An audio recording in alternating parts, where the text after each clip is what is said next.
দোকানদারের এরকম মানবিক পরিচয়ের জন্য যা কেড়ে নিল লক্ষ ভক্তদের মন। ভিডিওটি ছাড়ার কিছুক্ষণের ভিতরেই হয়ে গেল কয়েক মিলিয়ন।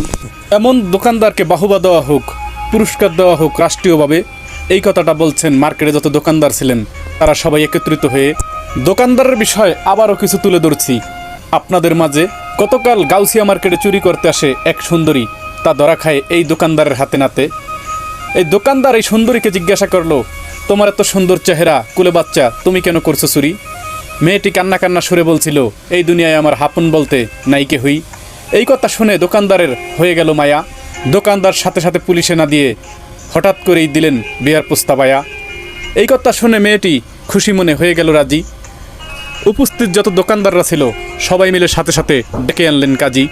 এই মুহূর্তে যারা ভিডিওটি দেখতেছেন সকলের কাছে আমার একটাই অনুরোধ, তাদের বিবাহ দাম্পত্য জীবন যেন সুখের হয়, সুন্দর হয় যেন তাদের ভবিষ্যৎ।